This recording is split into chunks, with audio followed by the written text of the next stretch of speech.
Okay, welcome to this tutorial. We're going to pick up where we left off, namely looking at turbulent flow through a square channel.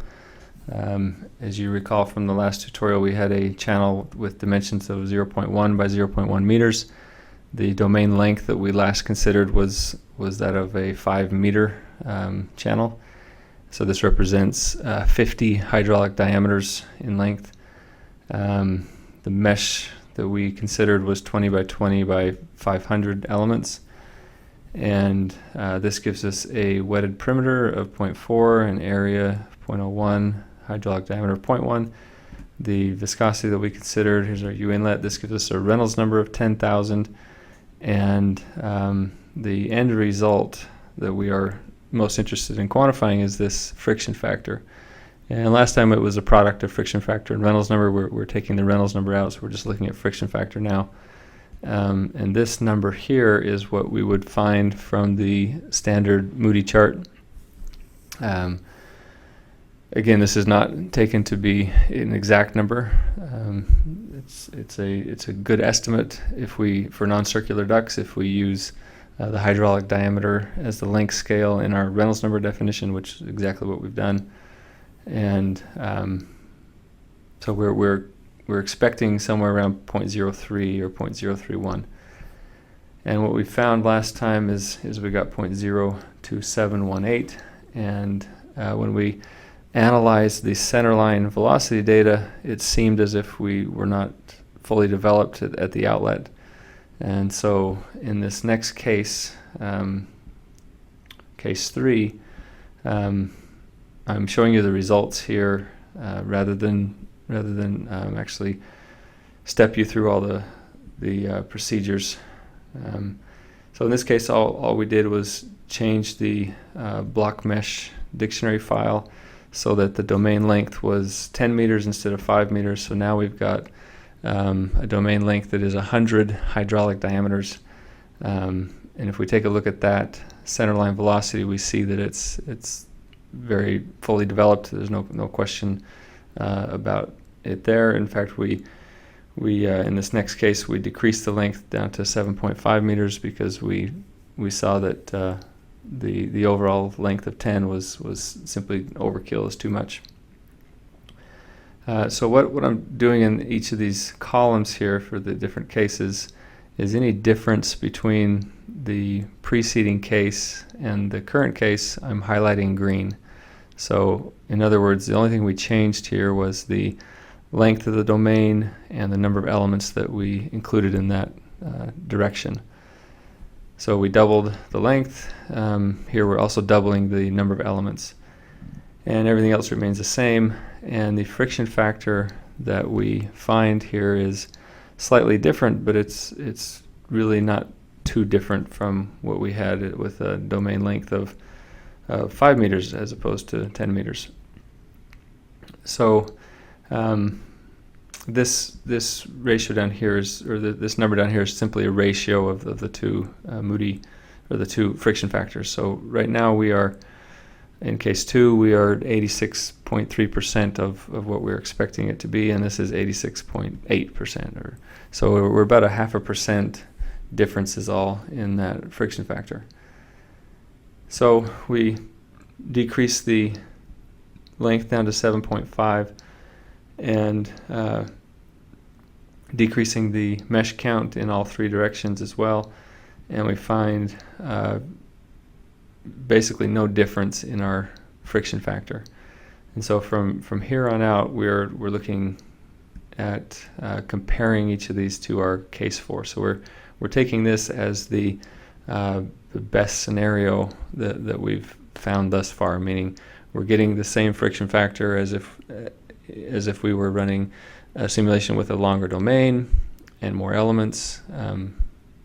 And again, nothing has changed here. The K epsilon model is consistently being used all the way up to case 9 actually. So in case 5, we wanted to look at the effect of decreasing the mesh even further. So instead of 15 by 15 by 600, we're going 10 by 10 by 400. And we see a slight change, but again, it's not anything appreciable. and we can get down to a very coarse mesh, in this case, a 6x6. And here's where we start to see a somewhat significant change in the friction factor, but again, it's not so significant that we would worry about the accuracy of this particular quantity of interest, this friction factor. And it should highlight the fact that this is a very domain averaged factor that we're considering here, this friction factor. There's a number of other physics-related factors that we could be analyzing, and they may or may not be as consistent as this friction factor is in terms of the mesh resolution. So up until case 6, the inlet values for K and epsilon were those that we just blindly used from a previous tutorial. They in reality have nothing to do with the physics of the current model, because again, we took it from a tutorial which was a completely different setup, different geometry, different conditions, etc. So what we did in case 7 was adjust those inlet values. So to help motivate this, I'll go to a few slides here. The question is what values should one put for the inlet values in K and epsilon in this standard K epsilon model. And the answer to that question is to go to the experimentalist. Whoever is taking the data that you're going to compare against, you want to get detailed measurements at that inlet, whatever the inlet to the domain is, so that you can match as closely as possible the experimental conditions. If those conditions are not available, or the journal paper that you're trying to compare against does not include those, you either need to find another journal paper or come up with some best estimate. And this is one way to do that. So these equations on this slide here should be taken with an enormous grain of salt. This is based on turbulent pipe flow, where the turbulence intensity, fully developed turbulence intensity, is related to the Reynolds number of the flow according to the relationship you see here. And once you know the turbulence intensity, then you can calculate the kinetic energy at the inlet according to this expression here. So substitute the turbulence intensity here. This reference velocity would be the mean velocity, for instance, in our case. And then the inlet value for our dissipation can be found from this expression, where this C sub mu is the coefficient in the standard K epsilon model, 0.09. And here's the kinetic energy that we found from above, and this lowercase l is a length scale that is related to this capital L, where it is the global length scale of interest. So for our problem, which is flow through a channel, then this would be the hydraulic diameter of the square channel. For us, 0.1 inches. If it's flow past a cylinder, for instance, then that would be the diameter of the cylinder. So we can now use these expressions to get estimates of K and epsilon that are more realistic than the numbers that we've been using up until now. If we go back to this page here, then just to illustrate what these numbers actually mean. So the epsilon we've used was 14.855. The K was 0.375. If I back calculate for turbulence intensity in this expression using that value for K, then it turns out that is equivalent to a 0.5, which means 50% level of turbulence intensity, which is just insanely high. So in reality, we want to start with our reference velocity or Reynolds number. From that, we can calculate a turbulence intensity based on this expression here. We're taking 0.16 times Reynolds number, the -1/8. And then we can estimate K according to the equation that was on the slide for K, and the same thing for epsilon. So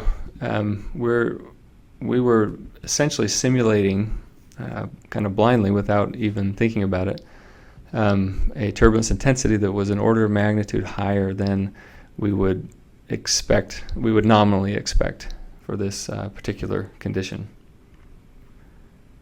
So in this pressure drop data, that's what we're doing in case 7. We're simply just changing the inlet value for K and epsilon. And we can show you here in case 7 in the 0 folder. For K, we've changed these numbers from what they were before to now this 0.00384, and we've done the same thing for epsilon, inputting the values that we just found in the previous sheet on our worksheet. So we run through that simulation, and we find that the friction factor, again, doesn't change. So the question is, why does the friction factor not change when we know that we were simulating a turbulence intensity of 10 times higher than we would normally expect? And the answer to that is if we look at the centerline values for velocity, for K, and for epsilon. This is case 4 and case 7. So they are identical with the one exception of, in case 7, we have changed those inlet numbers to be something more realistic of the flow physics. So as you see here, we start out at the same velocity, and eventually we have the same centerline velocity far enough downstream, but it's really in this entry region that we see the difference. So the fact that we come in at a much higher turbulence intensity, a different K, a different epsilon, that's going to be manifested in the entry region. And once we reach a fully developed condition, then the inlet values for kinetic energy and for dissipation have been kind of washed out, right? They get lost in the flow. So this is more easily seen if we look at the centerline trace for K. So again, in case 4, we had a very high number for K compared to what we did in case 7. So at z equals 0, obviously we have a different K, but eventually they converge to be the same value. And we can see the same thing for epsilon. This seems to take longer to converge to the same value. K, we found maybe 4.5 or 5 meters downstream. This one was more like 5.5 meters downstream. And if we take a look at the velocity profile and the kinetic energy profile, the dissipation profile at the outlet, then we're looking at something like this. So again, case 4 and case 7, even though they had different inlet conditions, we're far enough downstream where that information is lost, so that they are basically the same profile. And that's true for velocity, for the kinetic energy, and for the dissipation. There's virtually no difference between the case 4 and case 7. So with the outlet velocity, one thing I wanted to highlight is the fact that this is not 0 here at the edge. And the reason why is because we are using wall models up until now. And what those wall models do is replace the first cell with some effective dissipation and some effective turbulent viscosity. And at the end of the day, the impact that has on the velocity profile is something that looks like a slip condition. We're not suggesting that the physics would be indicated by what the profile we see here, but in effect that slip condition is the result of us substituting for the K transport and the epsilon transport equations and the Navier-Stokes discretized equations, those wall models that we have in our openFOAM setup files. So that's case 7, and then in case 8 and 9 we looked at increasing the mesh count, so above and beyond anything that we had down here. So we're going 30 by 30 and 40 by 40, and we start to see this change a bit from what we have to a higher friction factor. And at first, one might think that this 30 by 30 is the right level of mesh to use for this, because now we're getting close to the expected expression, but a further reduction in mesh size, a further increase in number of elements, shows a further increase in that friction factor. So it's not extremely straightforward when you're using wall models exactly where one should cut it off, other than if you look in the manuals, typically it's going to be between 30 and 90 or 30 and 100 in terms of Y plus. So these values down here, I'm calculating the Y plus using the function in openFOAM to do this, and I'm reporting the minimum, the maximum, the average for each of these cases. Here we have an average of 15. We're between 11 and 60. Same thing here. We decrease the mesh resolution, or we decrease the mesh count, and we get somewhere between 15 and 90. So we're right at the meat of the region where wall models are appropriate. But once we start to decrease the mesh size beyond a certain level, we're now operating on this case here, in case 9, we're between 5 and 9.8. So all of the Y plus values are well below anything that would reasonably be used as a cutoff for the wall functions. So case 10 and 11, we are just substituting different turbulence models in there. So if we go to either these files, either these folders,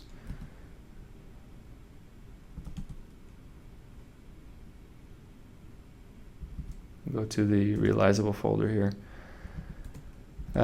We have, if we go to the constant folder and we take a look at the RAS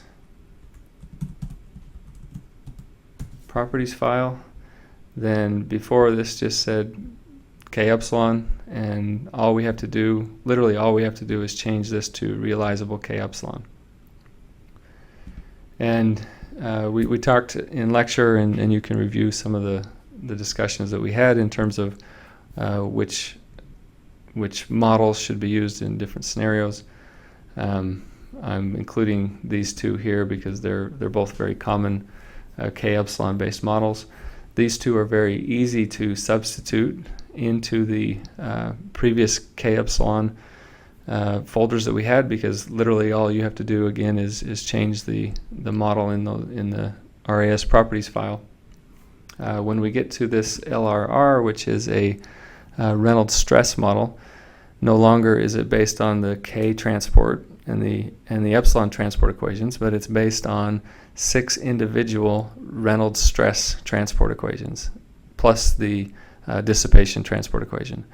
So we're removing K altogether as a transport equation. Now we've got 6 additional equations. So there's a few other steps that you have to do in order to make the files be modified appropriately so that you can actually run the simulation. But first, it's important for us to discuss why or why not use this model. Why? Sure, there's a benefit. You get more information of going to 6 equations instead of the 1 equation for K, but is it needed, and how does one determine that?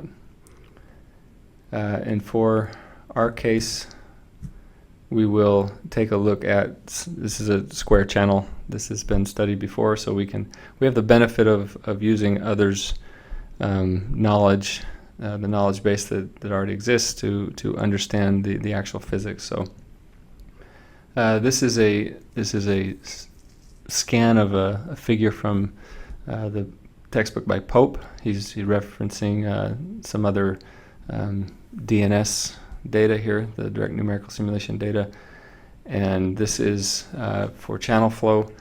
And as you recall from the standard K-epsilon model, the assumption that we're operating under is that the stresses are isotropic, meaning that they are equal in the three directions, this UU and VV and WW. And as we look at actual DNS data of a very similar condition, we see that the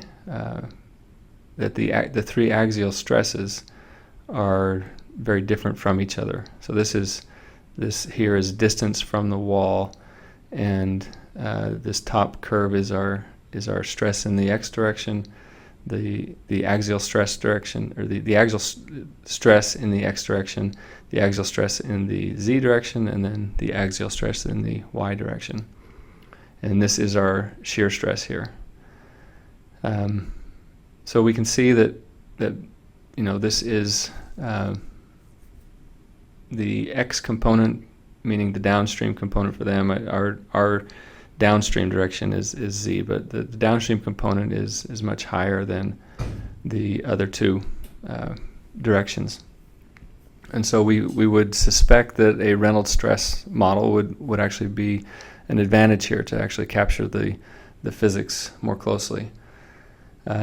This is a Reynolds number of 13,750, which is close to what we are simulating at 10,000. So it might be worth our time to solve all those extra equations using the Reynolds stress transport model. The other thing I wanted to maybe highlight here is the fact that all these stresses are positive. The axial stresses are positive. This shear term goes into the negative region. But when you have all three stresses that are positive over the region of interest, which in our case is the spanwise direction of the channel itself, then this is a condition that is referred to as realizable. So this realizable K epsilon operates under that assumption, namely that the axial stresses are all positive. And so we have that condition. We would feel that might be appropriate. We're still operating under the assumption with that realizable K epsilon that it is isotropic, which throws a slight hiccup into the capturing the physics.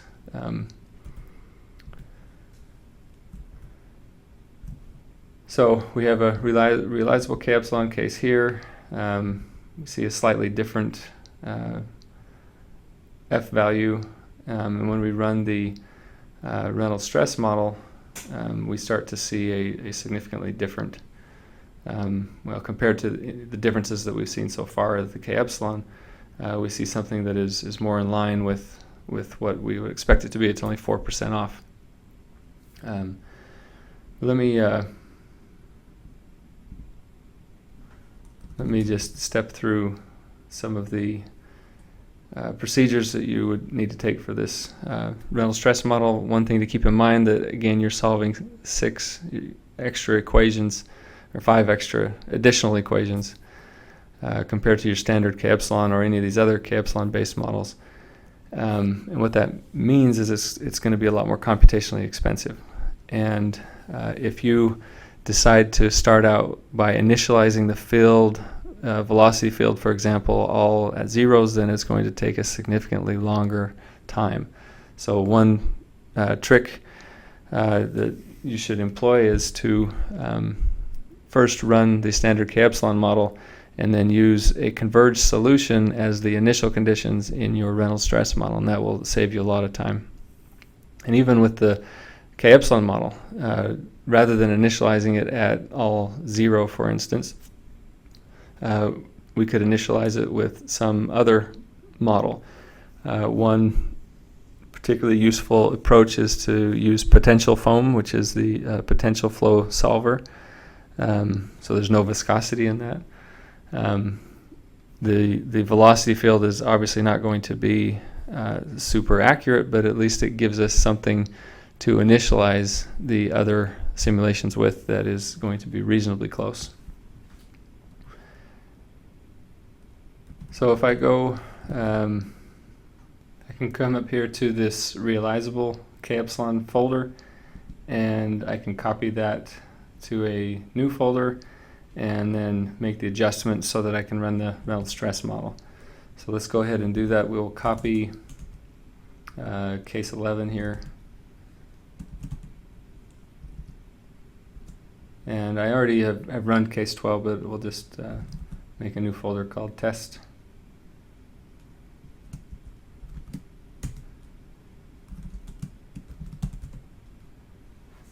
And I'm going to clean this up a little bit.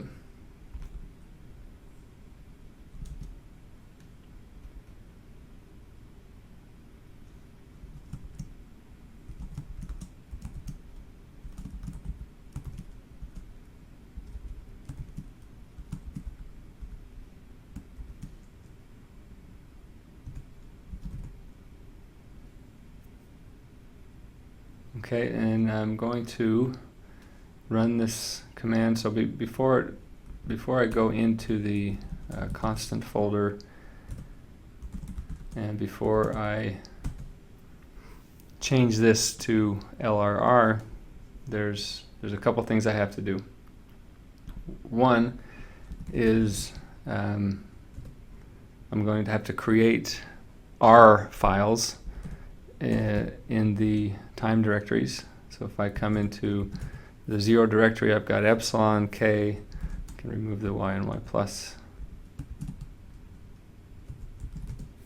So these are the files that I needed for standard K epsilon model. I needed epsilon k, nu t, pressure, and velocity.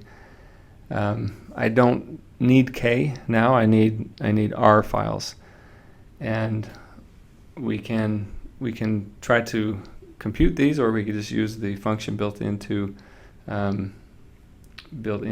openFOAM. And if we come into our root directory here, actually I'm going to come back in here to the 1200 time.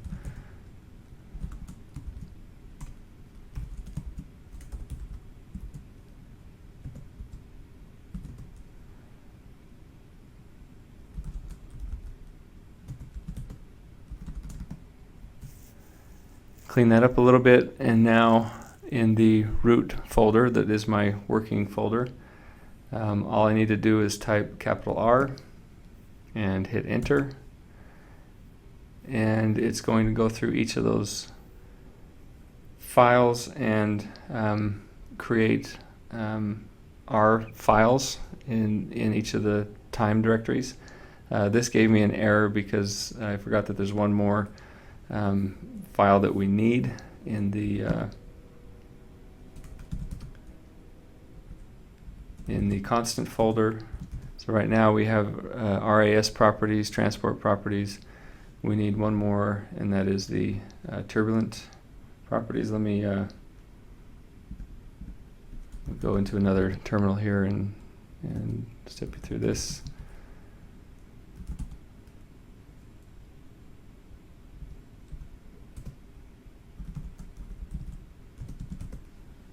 So you'll see in this folder where I've already run the Reynolds stress model, there's the RAS properties, and this looks just like the other one, except we changed realizable K epsilon to be LRR.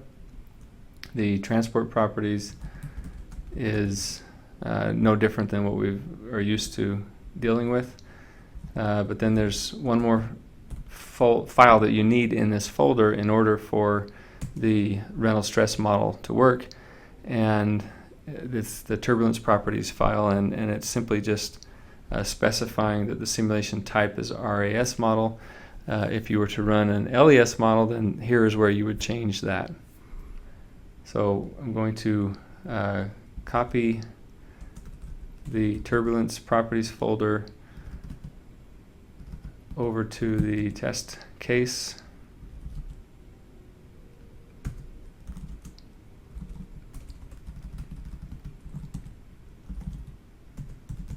So now I've got Turbulence properties built in there. I come back to the root folder that is my simulation, and now I type capital R. And note that you have to do this before you go change the RAS properties file to be LRR instead of realizable K epsilon, because this command here is going to, I gotta close this one, I haven't loaded my openFOAM yet. This command is going to read the type of turbulent model that you've been using. So it's looking right now, it's saying that you've had a realizable K epsilon model that you've been running. So now it's written the R field for time folder 1200, and it's written the R file for time of 0. So if we come in to one of those folders, we'll go to the 0. We now have the same files we had before, plus this additional file, which is R. And if you take a look at it, then it's got the same dimensions as K, meters squared per second squared. And in this case, the internal field here is 135,000 elements. And you'll see that each one of these entries is 1, 2, 3, 4, 5, 6 entries. And these are the Reynolds stresses in the 3 directions and the axial directions. So, and if you scroll down to the bottom here, then here are the outlet and the fixed wall conditions. We missed the inlet here somewhere. Here's the inlet boundary, and as opposed to K, where we just had one inlet parameter, you'll notice these are all the same, but it went ahead and calculated this, or has an entry for each and every one of those 225 inlet cells. So if you recall, this is a 15 by 15 mesh, and so we have 225 inlet and 225 outlet. In this case, we have individual callouts for all the inlets. For the outlet, it's simply 0 gradient, just like it was for K. And for the fixed walls, we have the same wall function. We don't need to change this because this K, Q, and R wall function, the K, Q, and R part of that call out is in reference to the wall function that is going to be employed for any model that is based on a K transport equation. Any model that's based on a Q transport equation, which some of the other models would have. We haven't seen anything that uses Q, but it's can be replaced. K can be replaced with Q. And then this Reynolds stress model uses R, but it's the same wall function, so we don't need to change that. But you'll also notice that this value here, which was one value for K, now is this tensor, right? So the Reynolds stress tensor is 6 unique values. It's a symmetric tensor that again represents the 3 axial directions and the 3 cross stresses. Okay, so we have the R file in our 0 folder and the R file in the 1200 folder. So we are ready to run the simulation, with the exception of now we need to go back and go into the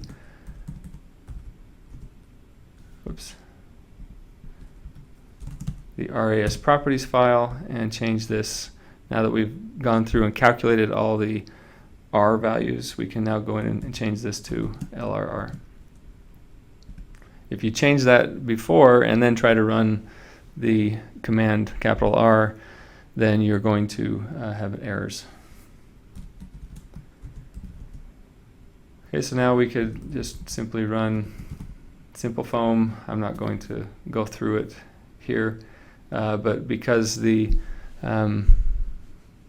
because the controlled dictionary file specifies to use the most recent time, then it's going to take the values from this 1200 folder, which were the fully converged values for the realizable K epsilon simulation.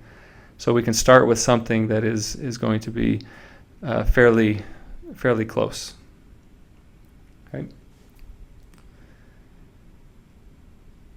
So the other one here is a graded mesh. So this Launder-Sharma K epsilon is a K epsilon based model, but it's specifically used for low Reynolds numbers. So one way to work around the need for wall models in openFOAM is to use one of the handful of low Reynolds number models that are available. And in this case, I'm going to increase the mesh count, but I'm also going to make it a graded mesh, and we'll talk about that in just a minute. So this will be case 13, and I don't use wall models here at all. The boundary conditions for K at the wall are technically going to be 0. We don't want them to be 0. We want it to be just a small number. And the boundary conditions for epsilon, our dissipation, would be a gradient of 0. So the graded mesh, in order to motivate this discussion, we'll take our slides here. We'll look at our domain, which is this rectangular prism, and we're going to split this up into 4 separate blocks. And the reason why is because now we can take, let me go back here.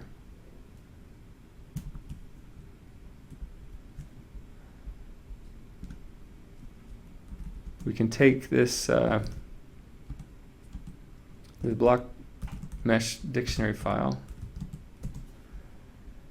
and if we change the grading here from 111 to something different, so we'll change this to 421, what that means is that it's going to change the relative size of the cells. So this would be in the X direction.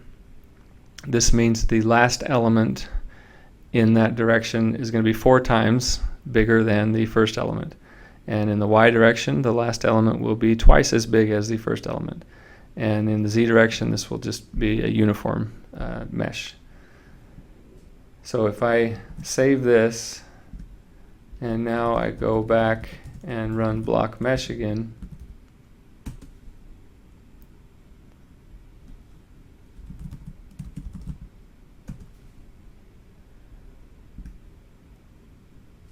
and I zoom into my domain and take a look at the mesh, and you can see that this element here is 4 times the width of this one, and in the Y direction this one is twice as tall as this one, and if we looked in the Z direction then it would be a uniform spacing. So with this problem, we know that the gradients of dissipation, the gradients of the stresses and velocity, they're going to be highest near the wall. And if we want to capture that, rather than use wall models, then we need to increase the resolution of the mesh near the walls. We don't necessarily have to do that near the center of the channel, but we're going to need a lot more elements near each of the walls. So each of the 4 walls will need a higher resolution. If we just have one block, though, we're unable to do that with the current settings that we have. So one way around that is to split it into 4 blocks. So on the inlet we'll have 4 faces, and on the outlet we'll have 4 faces, and we're going to create these points, point 0 through point 8, so we've got a total of 9 on the front, and we've got a total of 9 on the back.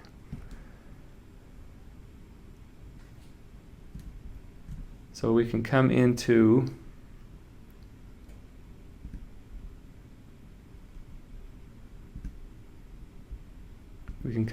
the block mesh dictionary file again.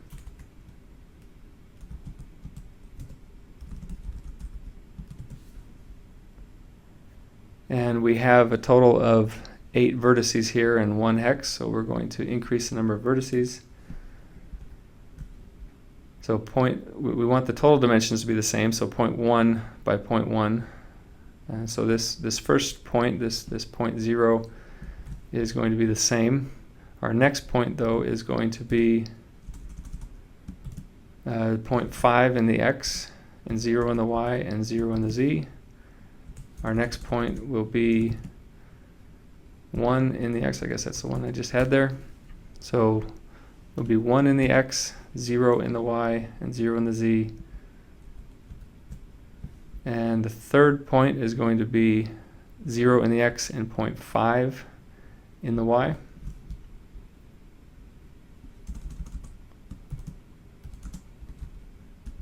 Zero in the z, and the next point will be at 0.5 and 0.5, 0 in the z, and the next point will be 1 in the x, 0.5 in the y, and 0 in the z.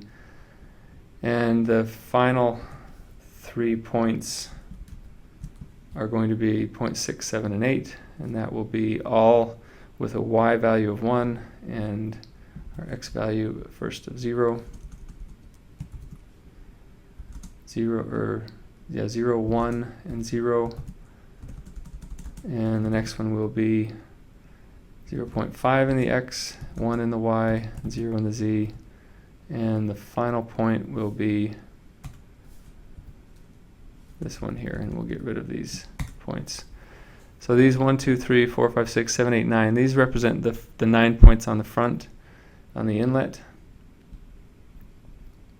And the outlet is going to be identical with the exception of our z coordinate, and that is going to be the total length of the domain.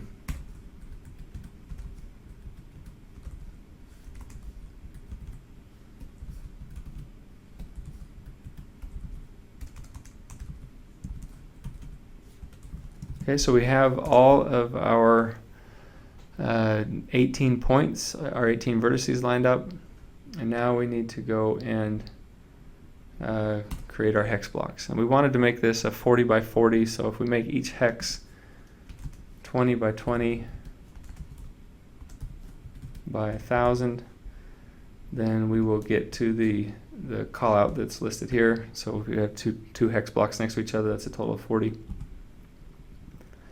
And in this case, I want to create a grading. We'll leave it at 4.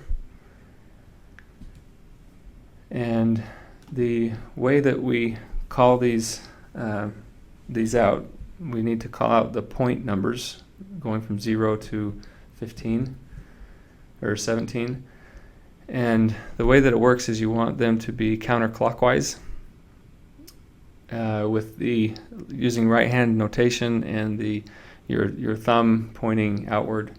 So this first block will be 0, 1, 4, 3, and that's going to be tied on the outlet to points 9, 10, 13, and 12. So we have 0, 1, 4, 3.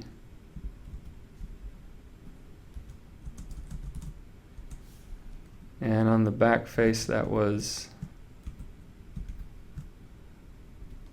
9, 10, 12, or 9, 10, 13, and 12. Okay, so that's our first hex.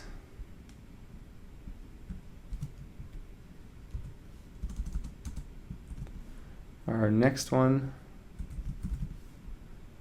is going to be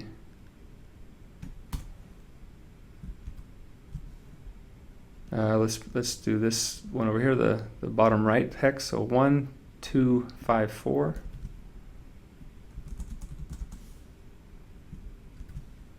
And that is connected on the outlet to 10, 11, 14, and 13.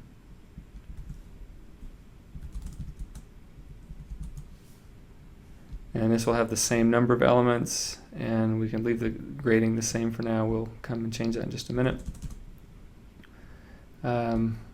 Our third hex,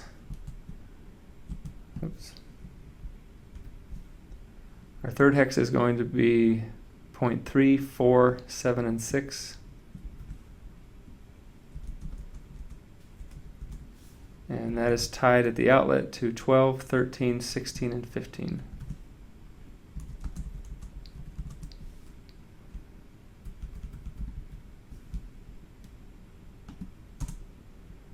And our final hex block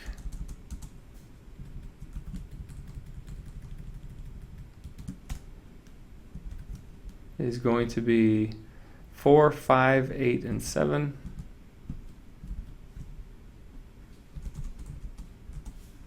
And that is tied to the outlet points of 13, 14, 17, and 16.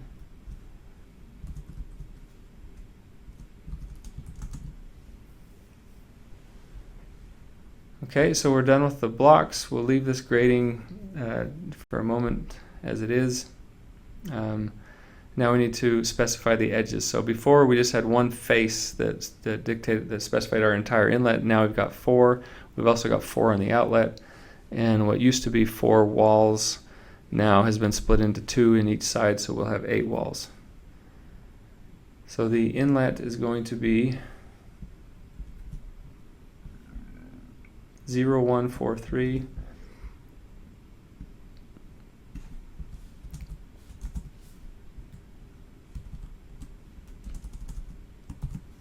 And the next one will be 1, 2, 5, 4.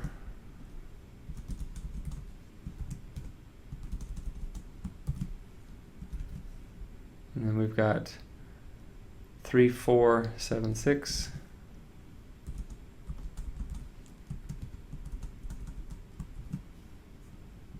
And the final inlet will be 4, 5, 8, 7.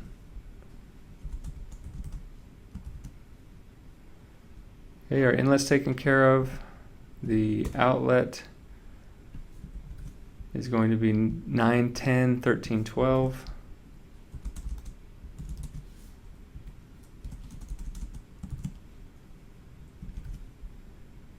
(10, 11, 14, 13).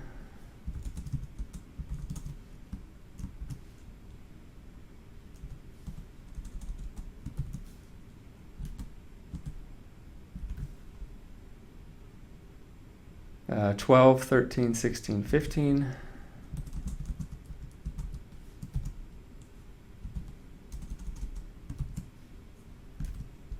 And 13, 14, 17, 16.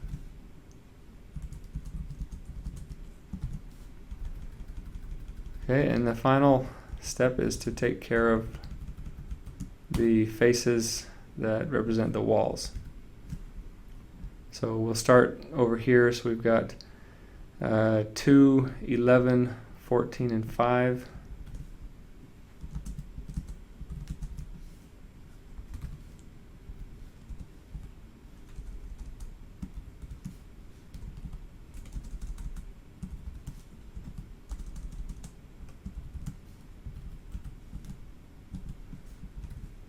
And the next one will be 5, 14, 17, and 8.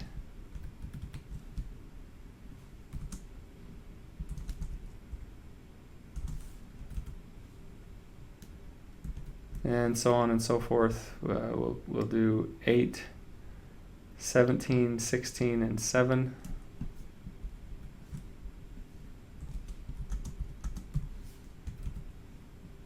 And then the other top surface is going to be 7, 16, 15, and 6.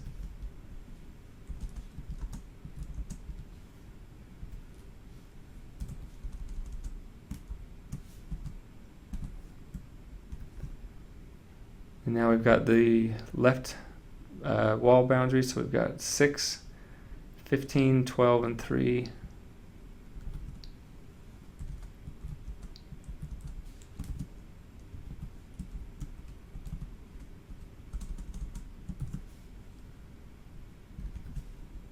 The next one is 12, or we got 3, 12, 9, and 0.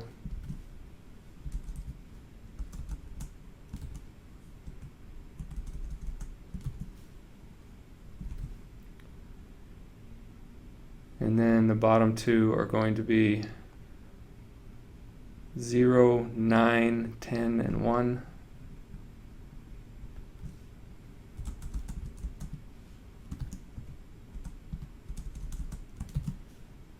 And last but not least, we've got 1, 10, 11, and 2.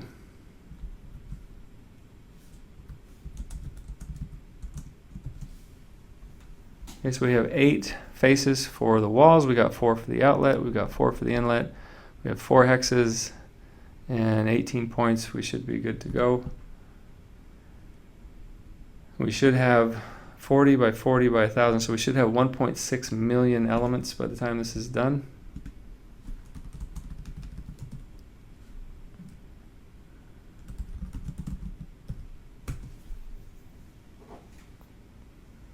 Here's where we find out if the numbering that we did in the block mesh dictionary is valid or not.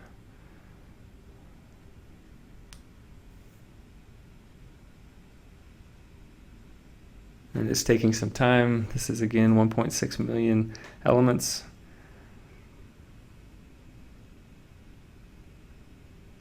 If it's too much longer, I'll pause it and come back. Okay, so the mesh has been generated, and you'll see the number of elements is 1.6 million.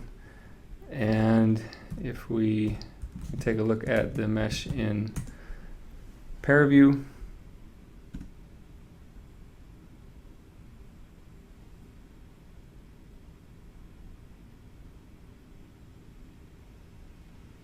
again, we're dealing with a large mesh, at least large for my laptop to handle.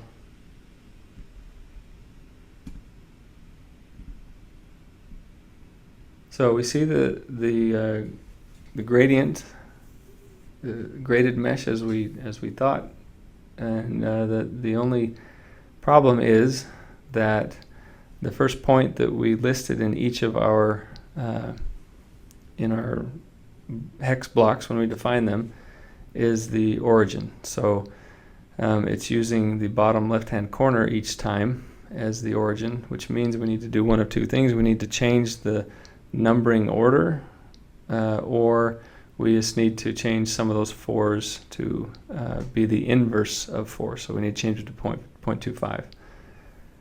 So in this case, we have the behavior we want in this bottom left one. In the bottom right, we need to change in the x direction. We need it to be opposite of what it is. In the y direction, it's fine. In this one, the x direction is fine, the y direction is opposite, and in this one, both of them are opposite.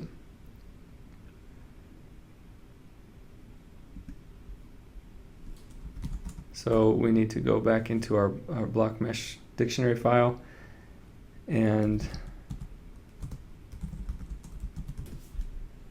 change these here to be in the x direction. This will be 0.25. In the top one, it will be 0.25 and 0.25. And in the third block, which is the top left one, then the x gradient was fine. We needed to change the y gradient to be opposite of what it was. And we could also play with the z if we wanted to. For example, this the flow as it's coming into the channel in the entry region, we expect a lot the changes to be a lot more severe than we would in the fully developed region, obviously. So maybe we want to have a smaller mesh size near the entrance. For now, I'm just going to leave it. And the result that I'm showing here is leaving it uniform in the z direction. Okay, so then we come back here and run the block mesh utility again. And I'll pause it and come back. Okay, the mesh generation sequence is complete, so we can take a look at this in pair view again. Just to verify that the gradient plan is in place according to what we think it is.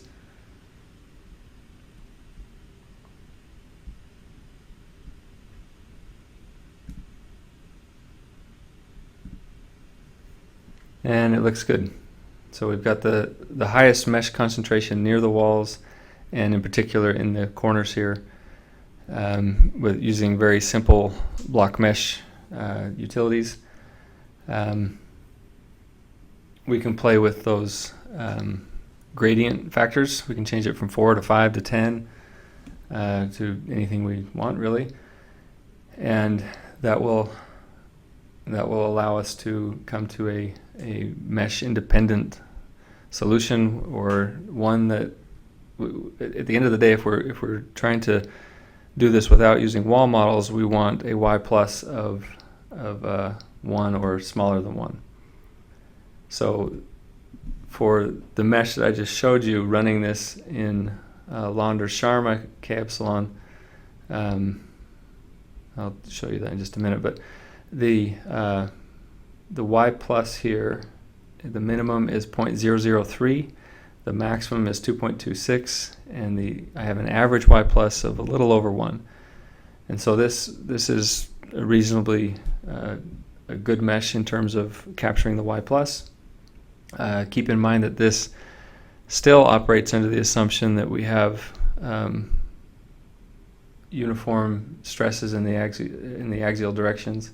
So the isotropic stress assumption is still in place for this one. We could run the Reynolds stress model and get rid of the wall functions there. I'll leave that up to you. This is part of the potential final exam question that you'll be faced with. But let me open up some of these case files that have already been run. So first of all, let's look at the Reynolds stress model real quick. In case 12.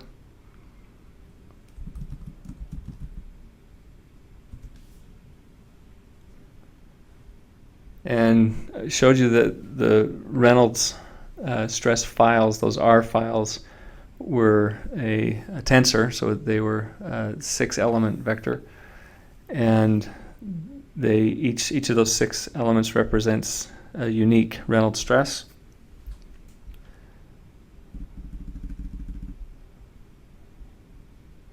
And I want to load epsilon, nu, and R, maybe y plus as well.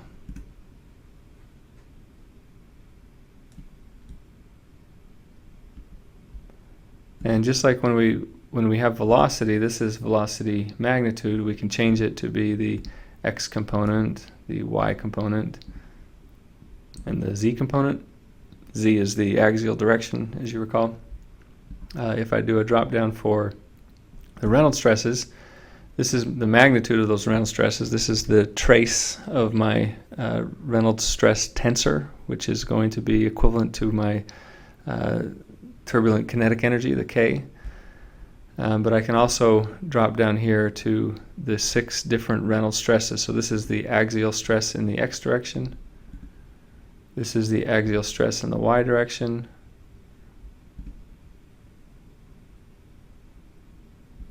This is the axial stress in the z direction. And here are my shear stresses xy, yz, and xz. Okay, so if I run any of these filters, we've most often used this plot over line. I can run that, and I can plot the Reynolds stresses for all 6 components if I want to, or if there's only a few components that I'm interested in. And then if I save that data, it saves extra columns for all the Reynolds stresses.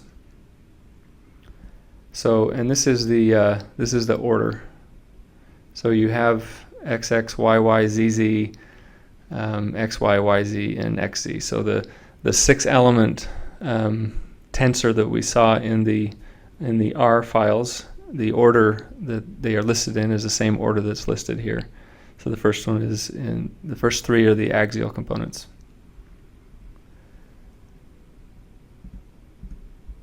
Okay, and then let's take a look at the Landers-Sharma case real quick.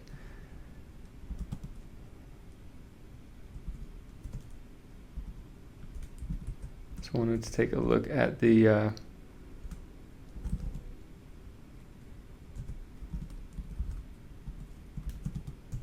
RAS properties. Because it's a K epsilon based scheme, this is all we have to change here. We do need to change the boundary conditions though. And I did not start this with 0 initial conditions. I started it from another converged case, but as you recall from the other converged cases, let me go to the realizable K epsilon case real quick, which is case 11.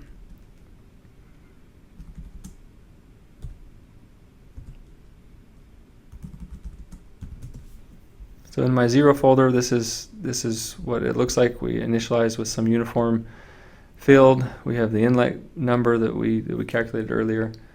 But as you go to another time folder, so any of these other ones, we'll choose 1200.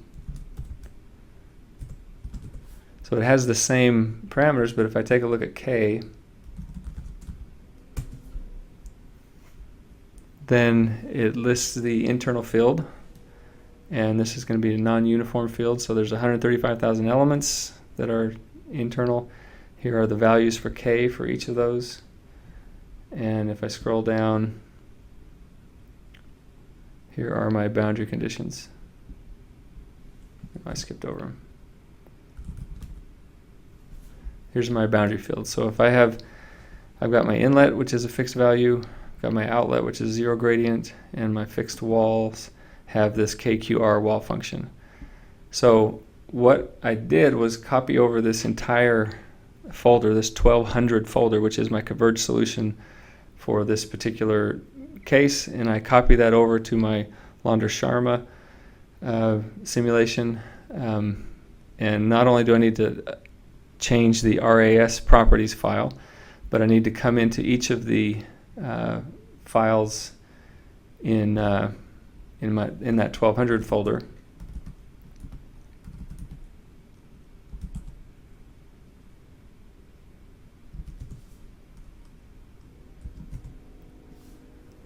Oh, in this case, I started out at 2400. I copied it from another. I didn't copy it from this one. It was from some other one. So instead of the 0 folders, it started at 2400. And if I look at the 2400 case, then look at K. This one now has 1.6 million elements. And if we go to the boundary list, then we'll find that the K value there, this internal field is calculated as it was before, and the inlet now is a fixed value, the outlet is a 0 gradient, and the fixed walls has changed from that wall function to now it's a fixed value. And technically we want it to be 0, but if you make it exactly 0, you have the potential to run into some numerical problems. So the solution to that is just to make it something very small. In this case, I chose 1e to the minus 10. And likewise for epsilon, in the previous one we could find that just as there was a KQR wall function, there was an epsilon wall function there as well. And if we needed to copy that folder over to our new simulation folder and then go into the epsilon file and change the fixed walls to 0 gradient. So that's the only changes I made to K and epsilon. The other files in here, the NUT that can be left alone. One thing you can do with that is change it from an NUT wall function. So technically we want the turbulent viscosity to be equal to 0. So you can take the same approach as we did for K and fix that value to be some just really small number. What I did here, and where did the walls? There it is. What I did here was leave this as a wall function, but convert it to NUT low Reynolds number wall function. And it essentially is doing the same thing as setting this equal to a small number for the walls with y plus less than 1, which are those nearest our fixed walls. But doing it this way allows me to use the y plus RAS utility afterwards to help calculate those y plus values. If I force this to be 0 or some small number, I'm not going to be able to calculate that. I'd have to do it the long way. I wouldn't be able to use the built-in utility. Okay, so be careful when you definitely want to initialize with something in a strategic fashion, but you want to be careful with those input files, the initialized fields, to make sure they're consistent with whatever you're trying to do in the next simulation folder. In this case, we're trying to get rid of the wall function, so we had to go and change not only the Reynolds stress model or the turbulence model, but we also had to change the wall function callout in the 3 files. And the other 2 in here, the pressure and the velocity, those remain unchanged, so we don't need to do anything with those. Okay, so this concludes the discussion on the turbulence modeling for this square channel. The next tutorial we'll talk about changing the inlet files, or the inlet to be some profile. But this concludes our discussion on turbulence. Thanks.